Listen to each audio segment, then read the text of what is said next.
इस खेल में वित्तीय जोखिम का तत्व शामिल है और इसकी लत लग सकती है। कृपया जिम्मेदारी से गैम्बलिंग जो है वो प्रोबेबिलिटी का गेम होता है और 95% लोग गैम्बलिंग में लॉस करते हैं क्योंकि वो माइंड कंट्रोल नहीं कर पाते और इमोशंस में आकर गैम्बलिंग करते हैं। कोई प्लानिंग नहीं, कोई स्ट्रेटजी नहीं होता जिसके वजह से लॉस करते हैं। और बहुत सारे लोग तो प्लानिंग भी बनाते हैं, स्ट्रेटजी भी बनाते हैं और उनके पास कैपिटल भी होता है, उसके बाद भी वो गैम्बलिंग में लॉस करते हैं। क्यों? क्योंकि उनके अंदर जो कंट्रोल चाहिए होता है, जो प्रॉफिटेबल होने के लिए जो माइंडसेट चाहिए रहता है ना, वो उसको डेवलप नहीं कर पाते और यही गलती है जिसकी वजह से वो लगातार इस ट्रैप में फंसे रहते हैं। 95% लोग कभी भी अपने अंदर सुधार नहीं ला पाते हैं, कोशिश तो करते हैं लेकिन ला नहीं पाते हैं, जिसकी वजह से वो बार बार कहीं से भी पैसा जुगाड़ करते हैं और लाकर गैम्बलिंग में डालते हैं और सारा का सारा पैसा लॉस कर देते हैं। दोस्तों, अगर आप चाहते हैं कि आपका जो भी गया हुआ लॉस है वो आए, वापस आए, तो आप कभी भी गैम्बलिंग पर निर्भर मत रहिए, है ना। बहुत सारे लोग और बहुत सारे भाई लोगों से बातचीत करने के बाद मुझे ये समझ में आया कि वो उनके ऊपर ईएमआई चल रहा है, उनके ऊपर कर्ज है, कई लोग तो ब्याज में पैसा लेकर आए हुए हैं और सारा का सारा पैसा वो लॉस कर दिए हैं।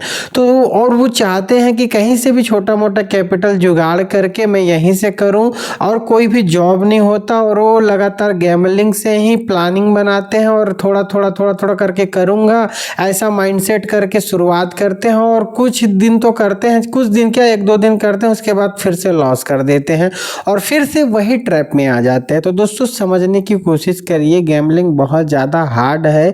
माइंडसेट को स्ट्रॉन्ग किए बिना आप यहाँ पे कंसिस्टेंसी पैसा नहीं बना सकते, है ना। तो माइंडसेट बहुत ज़्यादा इम्पोर्टेंट होता है। इसके लिए कभी भी आप एक गैम्बलिंग पर निर्भर मत रहिए। आप जॉब करिए, आपके पास कोई अदर बिजनेस है वो करिए, कोई भी एक्स्ट्रा ऐसा काम करिए जहाँ से कुछ पैसा आता रहे। इससे क्या होगा? इससे आप अपने फैमिली को सपोर्ट कर पाएंगे, आपके फैमिली का जो भी फाइनेंशियल कंडीशन या जो भी उनके रोजी मतलब उनका जो खर्च है डेली का वो मैनेज होता रहेगा। तो आपके माइंड में वो प्रेशर क्रिएट नहीं होगा और आप जो भी प्लान या जो भी आप डिसीजन लेंगे गैम्बलिंग को लेकर, तो वो आप उसको कंसिस्टेंसी के साथ पालन कर पाएंगे और इससे क्या होगा कि आपका रूटीन जो है खराब भी नहीं होगा और लगातार आप अपने तरफ से टारगेट की ओर आगे बढ़ते रहेंगे।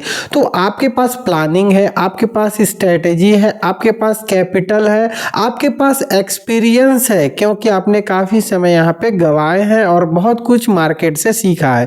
तो सारा चीज़ आपके पास होने के बाद आपको क्या करना है? आपके पास एक ऐसा जॉब होना चाहिए जहाँ पर आप बिजी रहें और आप वहाँ से अगर कोई पैसा आता है तो आपका परिवार बेकायदे अच्छे से चलता रहे, आपको डिस्टरबेंस ना हो और आप एक छोटे कैपिटल से प्लानिंग बनाइए और धीरे धीरे स्टेप बाय एक एक कदम करते करते आगे बढ़िए। दोस्तों, सबसे ज़्यादा हाई एक्सपेक्टेशंस का रिटर्न्स यहाँ पर होता है। देखिए दोस्तों, मैं कोई फाइनेंशियल एडवाइज़र नहीं हूँ, लेकिन हाई एक्सपेक्टेशंस यही है कि यहाँ पर रिटर्न बहुत ज़्यादा होते हैं। तो इसलिए आप केवल परसेंटेज वाइज सोचेंगे तो आप आगे बढ़ जाएंगे। अगर आप सोचेंगे कि मैं यहीं से सब कुछ करूं तो संभव नहीं है दोस्तों, ज़्यादा लालच में डूब जाओगे। कहते माखी गुड़ में गड़ी रहे, पंख रहे लपटाए, हाथ मले सिर धुने, लालच बुरी बलाए। तो लालच नहीं करना, आप प्लानिंग के साथ धीरे धीरे अगर आप करना चाहें तो कर सकते हैं। लेकिन अगर आप अपने ऊपर 10 प्रकार का गठरा बांध लिए हैं, कर्जे का, ईएमआई का, और उसके बाद आप धीरे धीरे चलने का कोशिश कर रहे हैं ना, तो आप कभी भी नहीं चल पाएंगे। मैं लिख के देता हूं दोस्तों, आप बर्बाद निश्चित रूप से होंगे। और अगर आप चाहते हैं कि धीरे धीरे आगे बढ़े तो सभी गठरियों को आप खाली करिए, सभी चीज़ों को आप खाली करिए, है ना।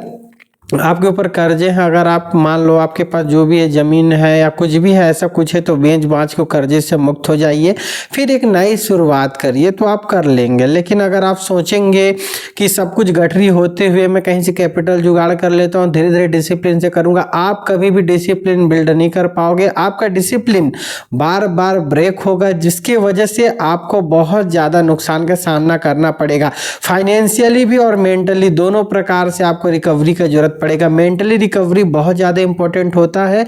एक बार आपके अंदर कॉन्फिडेंस आ गया, अगर एक बार आपने वो चीज़ कर लिया तो फिर आपके लिए लॉस कुछ भी नहीं हो, सब कुछ कर सकते हैं। लेकिन इसके लिए पहले माइंड को शांत रख के धीरे धीरे आगे बढ़ना जरूरी है, और वो आप कभी कर पाएंगे जब आप एक इनकम पे निर्भर नहीं रहेंगे।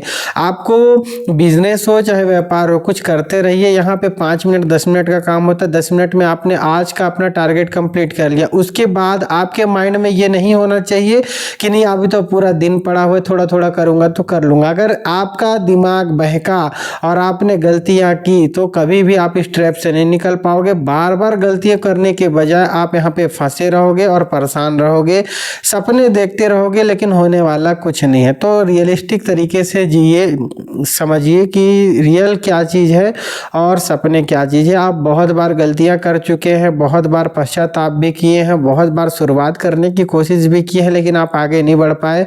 लेकिन मैं बताता हूं दोस्तों, अगर सही चीज़ें सही टाइम पे सही चीज़ें अगर धीरे धीरे करेंगे तो आप कर पाएंगे, इसमें कोई संदेह नहीं है।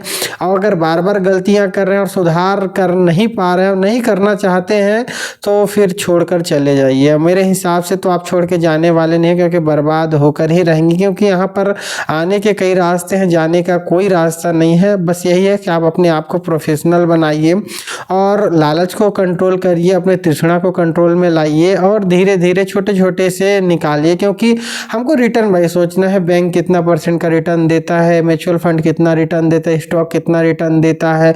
वैसे ही अगर हम यहाँ पर आए हैं, अगर हम रिटर्न वाइज सोचेंगे, बिजनेसमैन वाला माइंडसेट रख के सोचेंगे तो हम धीरे धीरे बना लेंगे और हर कोई बना लेगा। लेकिन अगर आप गलत तरीके से आगे बढ़ने का कोशिश करेंगे तो आपके हाथ में कुछ नहीं आएगा दोस्तों, आप बर्बाद ही होंगे। तो अपना विवेक लगाइए, थोड़ा सा समझदारी का यूज करिए और लोगों के वीडियो से केवल सीखिए, जो आपके काम का है केवल उतना ही लीजिए, ज़्यादा लेने की कोई ज़रूरत नहीं है। और प्लानिंग के साथ चलिए, और मेरे साथ अगर सीखना चाहते हैं तो मेरे चैनल को सब्सक्राइब जरूर कर लीजिए। मिलते हैं नेक्स्ट वीडियो में, धन्यवाद।